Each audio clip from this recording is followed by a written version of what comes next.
All right, everybody. Today I have Dr. Daniels with us, and she is going to be talking about a very important subject, love and kindness. Take it away, Dr. Daniels. All right. You know, uh, I grew up in the 60s and 70s. So all these songs, and they said, all you need is love, all you need is love. Like, oh, no, no, no, no, no, no. I need food, need a place to stay, gotta be safe. And I had a list, long list, long list. And so I spent the rest of my life pretty much pursuing that list. Thank God, along the way, I read a book by Dale Carnegie, How to Win Friends and Influence People. Basically, the book, if we can summarize it, was how to spread love and kindness, but a very, very practical level, one that I could understand. And so I'm like, okay, fine. I'll be nice to people. I'll smile. I'll compliment them. He has a long list of things to do. So I did all those things. And of course, thank God, people were very nice and kind to me. But what I did not, what I did not realize then, and what I now realize is people do what they do in life out of a desire to get loving kindness or fear of losing loving kindness. And that's pretty much it. That's the whole ball of wax. People will tell you, oh, I want to make lots of money. No, they want to make money because they think the money will buy them the love of other people and the kindness of other people. Or people will say, oh, I want a big house. No, they don't want a big house. They want or anticipate the love and the kindness that the big house will bring. And so this pretty much motivates everything we do. And I just want to give an example of a famous person, Suzanne Summers. She just died. She died, I don't know, a few months ago. And she was a successful TV star. She was a successful businesswoman. They say at death, her net worth was well in excess of $100 million. So what did Ms. Summers look forward to in her last dying days? What was she concerned about? And so, of course, I thought, well, of course, she's concerned about maybe growing her fortune. She's concerned about being more important, maybe. No. She was concerned about the next love letter her husband was going to write. And when asked about her accomplishments in life and, what was the big thing, you would expect her to say, I went from nothing to 100 million plus. No, it's not what she said. She gave her measurements. I don't even remember what they were. But she was very proud of her measurements and that she believed, you can look at the pictures, make up your own mind, but she believed she still looked 26. Because, of course, she felt that this beauty, maintaining it into her older years, would bring love and kindness. And, here we have a person who's amassed an incredible amount of money, extremely important, if we can believe the media. And all they were worried about was, does my husband love me and are people being kind to me? And that hit me like a ton of bricks. And it helped me understand a lot of what I just couldn't get when I was practicing medicine. Like, don't these people want to be healthy? No, they don't want to be healthy. They want love and kindness. They are thinking that if they can be healthy, it will bring them more love and it will bring them more kindness.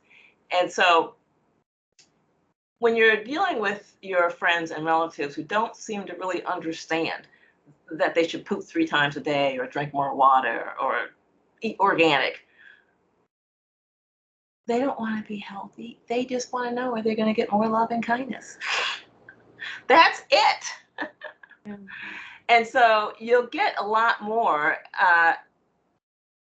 of what you want if you can just cut right to the point and give the other person love and kindness. Smile at them, give them a compliment, let them know you think they're nice people, that you think they're okay. Whatever you can compliment or focus on as positive, do it, because that's really all they want.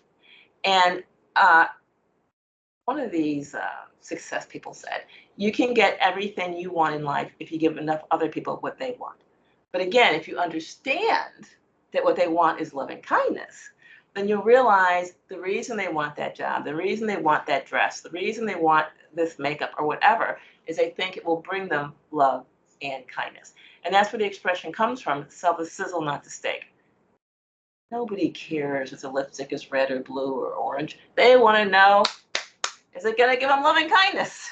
Yes, And absolutely. so in my life, so now I'm older. I'm 66, almost 67. Looking back on my life, realize it's more than half gone. Don't have much time left to go, no matter what I do. But even in my remaining days, so now I realize I'm not going to starve to death. I got a place to stay. It's not too hot. It's not too cold. I'm good. What am I concerned about? I'm concerned about giving love and kindness to as many people as possible. I pick up stray kids and call them grandkids, and I take them to the trampoline park and help them celebrate Christmas. And just, to see the smile on their face is an amazing thing. Whereas when I was younger, I would say, grade school, teenager, whatever, I was like, ah, what a burden it must be to do nice things to people and give them things. I had no clue. All I could see was I had two parents who worked long hours and they had 6 kids, and you had 2 people trying to support 6 kids. I'm like, oh my God, if they ever figure this out, they'll kick us out.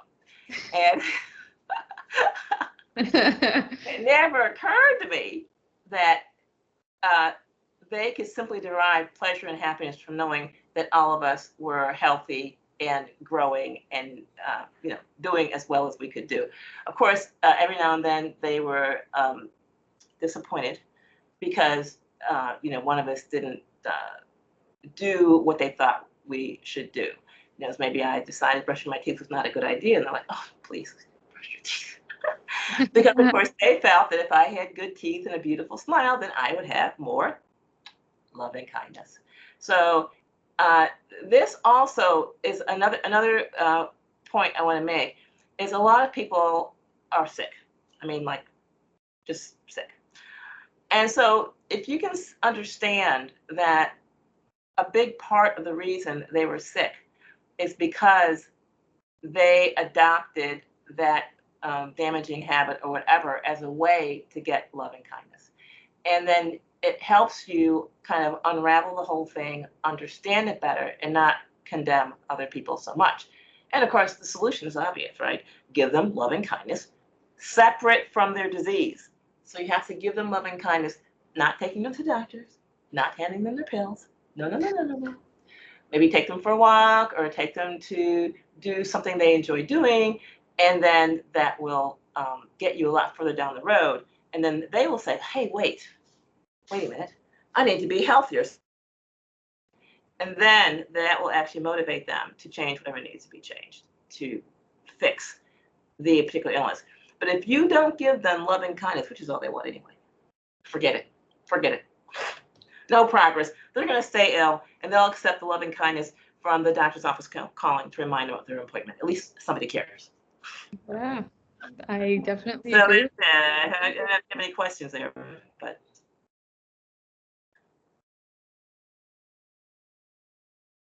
Are you still there? So sometimes, yeah. So sometimes I these things I say don't make a lot of sense to other people, and so of course invite questions. Any clarification needed?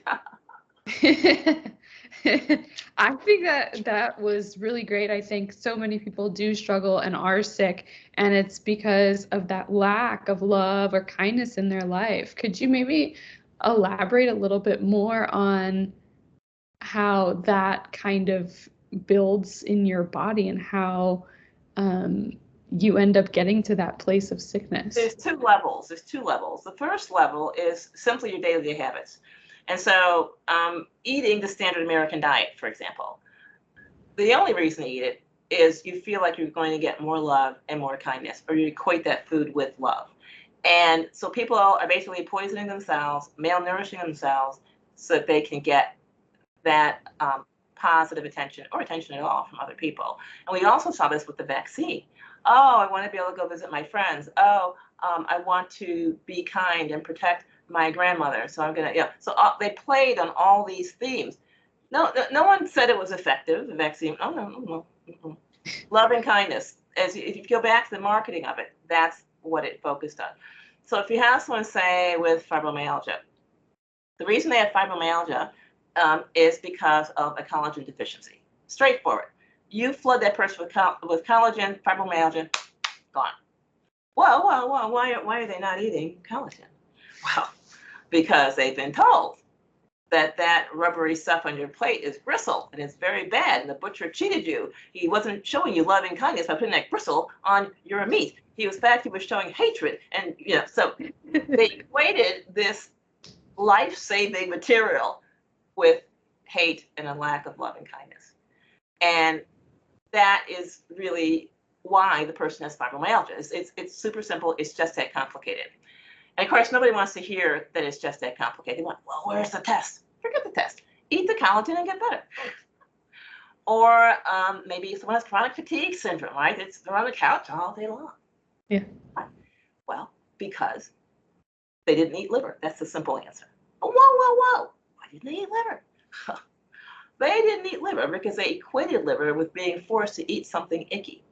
They equate also, everyone knows you're supposed to eat prime rib. I mean, that's the part of the cow you eat. And if you're eating liver, that's a pretty low status, no love, no kindness kind of thing. So in the United States, certainly in the 50s, 60s, 70s, 80s, 90s, maybe even beyond that, if you were eating organ meat, nobody loved you.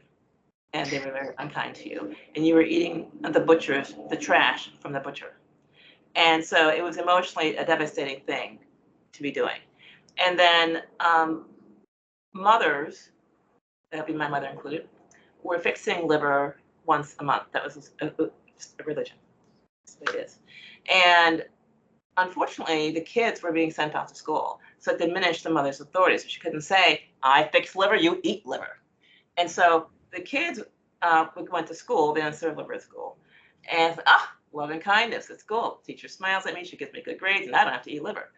And so all of these healthy habits were not equated with love and kindness. And so people stopped doing them and became quite ill. So if someone has chronic fatigue, for example, the loving and kind thing to do would be to take them to the doctor, get all the tests done, go to the pharmacy, get any prescriptions filled, make sure they get the prescriptions.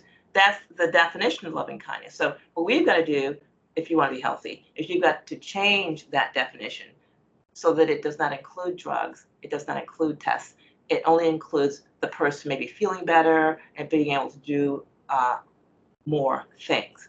So for the person with chronic fatigue, they just need to eat 8 ounces of liver every day, and they will have a miraculous recovery off the couch, usually in about 3 or 4 days. And then they can cut it back down to whatever they like. And I just want to tell one more story about loving kindness. So I was in medical practice, and this man came in with his wife. They filled out all their paperwork at the front desk. So I always ask people, okay, what's going on, and what is it you'd like me to accomplish for you? Husband got right to the point.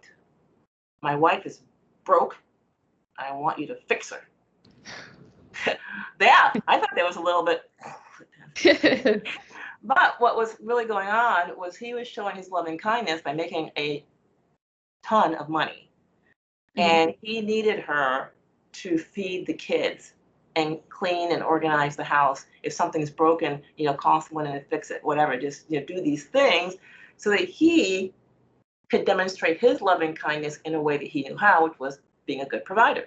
Yeah. So I'm thinking this guy is pretty rude. I'm looking at her like, what do you think? She says, oh, yes, of course. Yes, I've got to get better so I can do these things.